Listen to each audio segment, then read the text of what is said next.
अब हम पढ़ेंगे पादप हार्मोन्स के बारे में।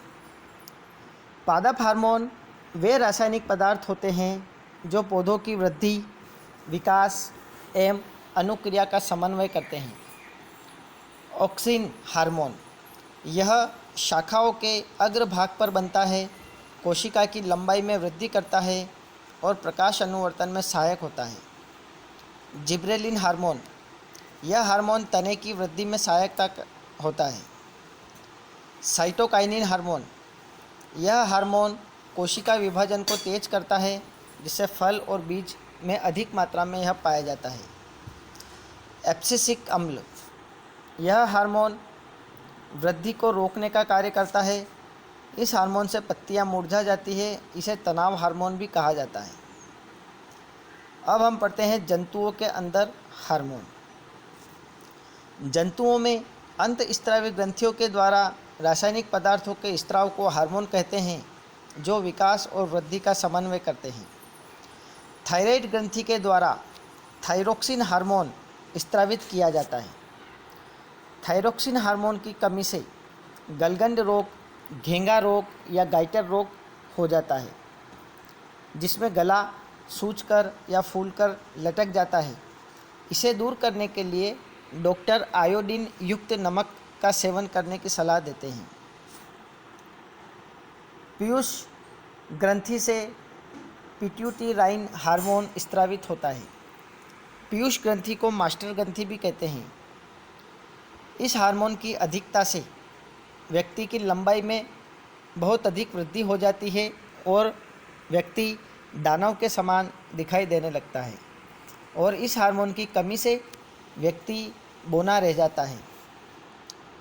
एड्रीनलिन ग्रंथि से एड्रीनलिन हार्मोन स्रावित होता है। एड्रीनलिन हार्मोन को करो या मरो हार्मोन, लड़ो या उड़ो हार्मोन भी कहा जाता है, क्योंकि यह हार्मोन संकटकालीन परिस्थितियों का सामना करने की शक्ति प्रदान करता है।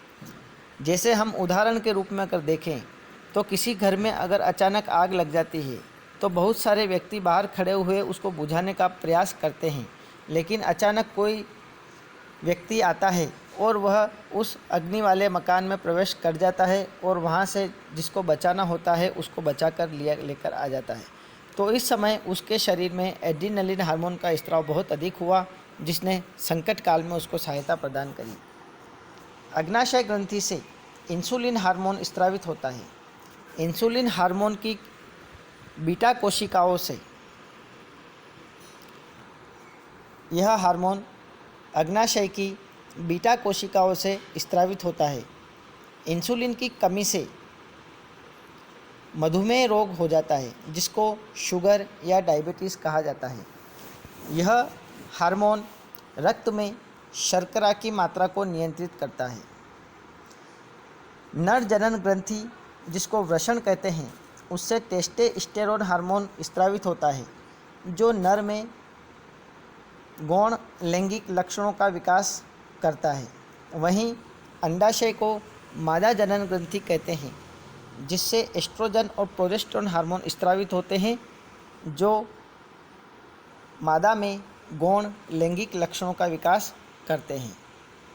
नर में जो लैंगिक लक्षणों के विकास होंगे उनमें आवाज़ का भारी होना, त्वचा का कठोर होना और दाढ़ी मूँछों का आना।